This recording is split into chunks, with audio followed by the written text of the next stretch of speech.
learning doesn't necessarily have to just be the partner. It can actually, I think, be the futurist.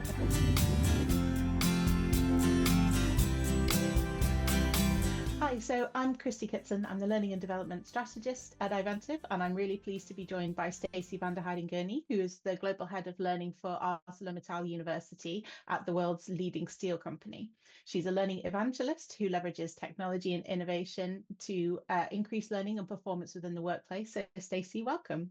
Thank you so much, Christy, and to iVentiv for this opportunity to evangelize even more about learning and development, a passion of mine. Wonderful. Thank you so much. So you joined us at our Learning Futures Paris event recently, sharing some successes, opportunities, and challenges in developing a future-ready workforce. You collaborated with the group to ideate on some actionable steps towards workforce readiness. But before we take a dive into the sort of future lens, it would be great to take a deeper dive into some past context if we could. So if I could ask, how has learning at ArcelorMittal navigated the challenges posed by external factors that are affecting your industry? And if we could talk a little about strategies that have been most effective for building the sort of requisite agility within your workforce for those? I think there are a couple of things we've been trying to do all around kind of democratizing learning and development in different ways. The first one was really to create opportunities to bring people together. One of the most successful things that we've rolled out, we initially started calling it Global Learning Hour. It's now called AMU Live, and it's every Wednesday at 3 p.m. Central Europe time. It's open to everyone. And through the magic of technology, it can be available in captions in any language. And soon, through the magic of Microsoft Teams, it will be able to be even kind of like a Star Trek translator on it, so that even if I'm speaking in English and they want to listen to me in French, I will be speaking magically French to them. So I'm really excited about being able to, even across a large multinational company, kind of breaking down the barriers that would have prevented learning and the community building from taking place because of languages. That's now even being eliminated. So that's exciting. So, over the course of last year, through these various live events, we had 25,000 in different participation, and we have a different theme each month. It's been a really great way to open learning up to everybody and to really give it a ArcelorMittal flair. So it's been aligned to some of what our strategic priorities are. So some around different changes in technology that we're using. This year, one of our highlights was around reliability, which is a particular aspect in a large manufacturing company. Next month, it's going to be around health and safety. We have a big push around that. So it's a great opportunity to kind of build um, that sense of community and to drive large strategic initiatives out to anyone who wants to participate. I'd like to think that that's one of the things that we've done that has allowed learning for the first time in the last round of our employee listening survey, that learning was one of the strengths and that was identified through that employee listening survey, which is great. Mm. We've also been able this year to roll out a version of our leadership program. We've modularized it and made it available to roll out more throughout the group. So we're seeing a lot more scale and scope of people being able. So it's not just the purview of a top few, it's now open to a larger group of people. But most interestingly has been we rolled out a new learning experience platform, which has been ideal in allowing employees to tap into their own knowledge and share it.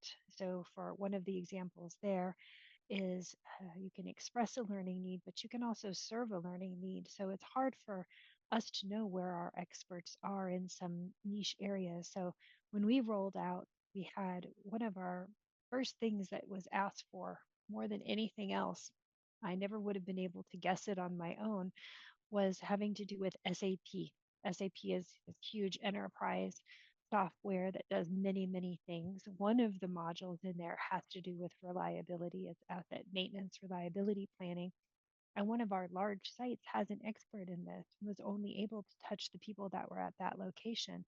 And now he's digitized that and he has been able to put that out there to thousands of other experts So I've been really excited about we're able to much more quickly serve our needs when it's employee generated content that's going out there and kind of puts out there so that people can find what they need where they need it. So that learning is much more about being in the flow of work and really less about long lead times and think it's hard to be responsive and to deal with change quickly when you're doing things in a much more structured, methodical. By the time you've created something, the need has already moved on to something else. Mm. So some of these things allow us to really pivot more quickly and also to be out there and serving all of our learners in different ways. I mean, that's incredible. And to hear that that's kind of bearing fruit in terms of your employee surveys and that learning is getting the recognition for that. I mean, Yeah, congratulations. That's it's really incredible. that new platform when we launched it at the beginning of last year. Within the first year, we had already had 150,000 active learners. So that was even beyond people that were not traditionally served by our previous platform because of not having an email address and other things. So we're really excited to take learning to everyone and to drive it from that particular lens and not just serve those who are in an office setting, especially when Mm, the majority of our employees are not in an office mm. setting. Yeah, of course. Thank you so much for sharing those insights. I mean, I think you've done some really incredible stuff. And I think when we discussed before some of the things that you've been doing, you shared some of the ways in which ArcelorMittal Academy capitalize on opportunities actually afforded by the pandemic as well to kind of Mhm. change the positioning of learning within the wider organization. Could you share some of your successes and learns from that period of time as well? Yes, we started. That's how the Global Learning Hour actually got started. We started to do some sessions with people to kind of give an idea of what was happening around the company. And there was such a because we are a company that was came out of a series of acquisitions around 2006. So a lot of these companies have very strong cultures in and of themselves, but they together under one umbrella. If I'm in Mexico, I may not have had much of an opportunity to meet my colleagues here in Europe or vice versa. So to create an environment where people can come together and learn about it. In fact, one of our just after the pandemic, when we were able to travel, we one of these AMU live sessions that we do on a regular basis is AMU around the world, and we will go and we will feature one of our locations and people get a real sense for the history of that company, what is happening there, even just what fun things. So if we were in Canada, we would, talk about Tim Horton and, the fact that that's a local restaurant. Actually, their first chain was in the same town that we have our plant in. So it really feels like it's a part of that community and how we give back to those communities that we operate into in various ways. So that has been a wonderful way for people to, especially after the pandemic, I think people really didn't want to feel that they were just in their small communities. We are a Mhm. big company, and it was a wonderful way to do that. I think, like most other companies too, the especially large manufacturing, there was always a preference to do things face to face, and all of a sudden people couldn't do things face to face. So we became much more about especially at group level, since we're such a decentralized company, to build the capacity out in the field for people to drive more virtual or blended learning. And I think that that's proven to be very effective now. When I say that we have 150,000 active learners, that's not because we have been driving that content, but because those local entities have been driving the usage of that platform, predominantly for blended programs so that people have a lot of information. So that has again, and now with some of the technology that's come up around that time, we can use AI translation tools so that these areas of specialty that exist in Brazil, in Portuguese, now can be shared with people all over, and that's really exciting. Just coming out of the pandemic, I guess the launch of Microsoft Copilot was a wonderful way. We had, at the beginning of the pandemic, I think most people were probably just at that point where you were coming off of the legacy of Skype and into Teams. And we were able to really pair with our IT colleagues on how you can use IT better. We started a series called Just Ask Microsoft, we called them Jam sessions, and giving those tools that we all have access to. How can we become, you know, more productive using some of those tools that we do every day? And that then morphed into when Copilot launched, and we were one of the 600 companies that Microsoft reached out to as early access participants to drive adoption of that tool to more and more people. And just about 2 weeks ago, we did a What's New in Copilot.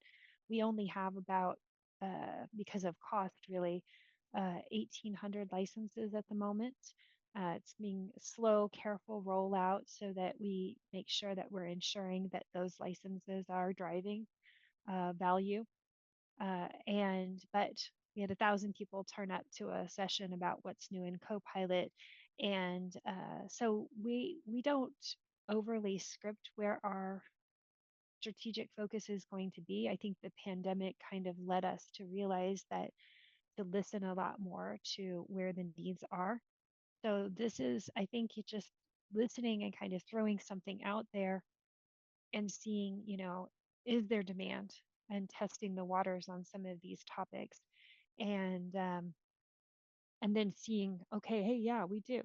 That's something that people really want to come together and learn together on and share on. And so I think probably Copilot AI, that's really, and as a result of getting such great participation and feedback on those things, our theme for our annual learning week this year will be all around those digitalization, AI, robotics. We're finding people do really want to um, be future ready. Learning doesn't necessarily have to just be the partner. It can actually, I think, be the futurist about what's coming up next. Absolutely. And I know that's something that we hear from our global community all the time. How do we do that? So it's really so interesting to hear the real world example of how you've been positioning learning in exactly that way Yeah. within ArcelorMittal with some of the things that you've done there. And I know that you shared some of those successes in terms of increasing IT literacy across the board at Learning Futures. Were there any other initiatives that you touched on or anything else that you've Well, found to be mhm. useful? Part of that, because we do have kind of this huge spotlight that we use, whether we're shining a spotlight on in the around the world features or shining the spotlight, we were asked a few years ago to help facilitate during the pandemic when it could only be virtual, our global performance excellence awards. And now those are now in person and broadcast. But as a result of being this kind of spotlight to shine on excellence and innovation, I think that that has allowed us to, we hear a lot more about all of the really cool things that are happening around the business. And that's the best way to learn, is to learn from what's already happening out there. When I say we did this session with Databricks, we had 10 minutes with the people on Databricks, and then we had 50 minutes from people within ArcelorMittal who are using Databricks in interesting ways that are impacting the business already. So I think, this kind of building the spirit of positive peer pressure by building not just content, but a platform for how you deploy, launch, discuss, and build learning across the organization. I think that was a book. I could try and find out what the remainder of the book was, but I think that's how a lot of tech companies start. They start as like a software, then they build into a platform. I think that is the same thing that we've been trying to do. We don't look at just one thing in terms of the LMS, or just a program. We look at what is that platform for learning that we're trying to use to drive, whether we're in Teams, whether we're in SharePoint, whether we're in um, you know, the LXP, uh, whatever. It's more about how do we drive that route. first you need scale, and then you can be more surgical to drive impact in certain strategic areas. Mhm. Yeah. I mean, thank you for those insights. I think it's really incredible what you've achieved and the ways in which you have achieved it as well. So we're really grateful to you for sharing those successes and learns with our community. So thank you for that. Just a final question, if I may. So you've shared a lot about how you have done the knowledge sharing across a globally really complex, organization. Are there any other ways in which you have found successes in promoting specifically breaking down silos and knowledge sharing across a really complex global organization?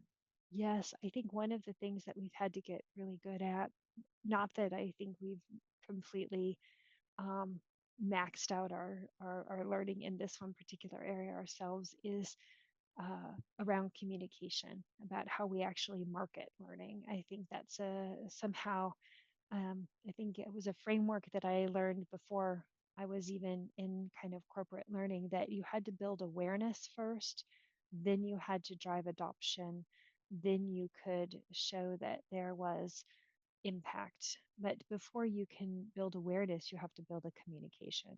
So we had to really learn about how to communicate effectively. What tools did we have available to do that? And I would say that that's a learning, because there was nobody on my team that was a communications expert. Neither was I, but we've had to get really good at what does good internal communications. You can have the best learning programs and the best resources in the world, but if nobody is aware that they are there, then there will be no adoption, there will be no impact. So I would say that that's a good place to start. Absolutely. I mean, that's what's at the heart of learning anyway, isn't it? Learning is communication and knowledge sharing. And so I think that's a really interesting lens to take on it. And thank you for the Yeah. recommendations. The Always second happy to part take of them. that, if I may, was we were really lucky with technology around the time too, is that Mhm. in order to design content, you used to have access to really expensive tools and be an instructional designer. And now the tools also have become really democratized in, using some of the tools that we use with Easy Generator, these translation tools, and now with AI plugged into all of it, if you have already got a PowerPoint somewhere, you can just, upload it, use AI. So it's become so easy that truly anyone can do great things with very little, learning curve. Mhm. That's been really exciting. Yeah, absolutely. Really exciting. And to see the ways in which that's starting to truly have a significant impact on people development is, there's so much to be excited about, I think, in terms of the future of people development. Um, just before we wrap up, because I appreciate that time is pressing. I just wanted to say a huge thank you for your time and your insights today, and with our global community in general. And is there anything that you'd like to share with the global community before we sign off on our Well, interview today? I welcome any sharing that people have for me. That's how we grow. I mean, I'm constantly trying to learn, not just from learning and development. I do some of my best learning in Instagram and TikTok, actually. Is what Yeah, works and sells there is probably going to work and sell in some of our environments. But I would just welcome anybody to reach out and share your success stories back so we can learn together in all this. truly. Yeah. Thank you so much for those insights, and thank you again for your time, Stacey. I've really enjoyed learning Thank more you, about Christy. learning. Thanks everyone at Avento.